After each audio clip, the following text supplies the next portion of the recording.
Gumawa ang Diyos ng liwanag.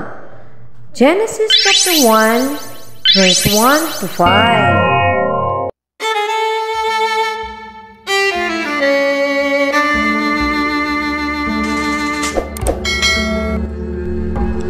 Ano ang almusal mo kaninang umaga?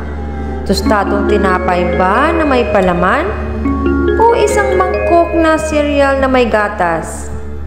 Ano ang pananghalian mo kanina? Tinapay at sopas ba? Nagsabi ka ba ng salamat po sa iyong ina?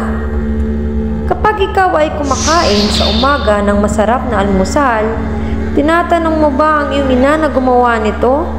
Kung saan nanggaling ang tostadong tinapay at cereal?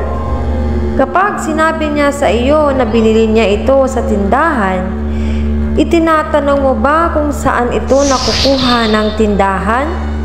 Matapos niyang sabihin sa iyo na binili naman ito ng tindahan mula sa bakery at ang cereal mula sa paggawaan ng cereal, naisip mo ba kung paano nila ginagawa ang tinapay at ang cereal? Pagkatapos sabihin sa iyo ng nanay mo na kailangan ng manggagawa ng tinapay, ang harina at ng mais at ng oats na tumutubo sa bukirin ng magsasaka para makagawa ng tinapay at ng cereal?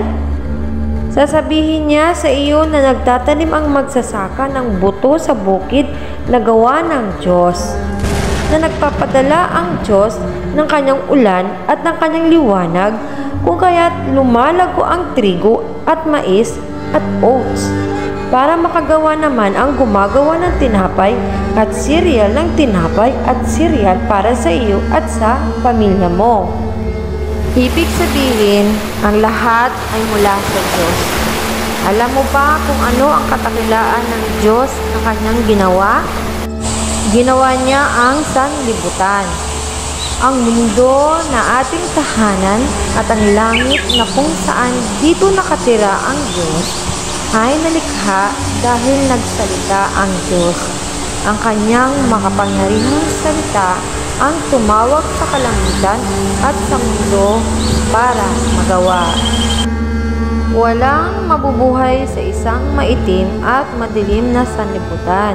Kaya sinabi ng Diyos, magkaroon ng liwanag, at nagkaroon nga ng liwanag sa buong araw. Kinagabihan, ginawa ng Diyos ang gabi, at dito natapos ang pinakaunang araw. Nakita ng Diyos na maganda ang kanyang liwanag. Nakikita mo rin ba ang magandang liwanag na ginagawa ng Diyos tuwing umaga sa bawat araw?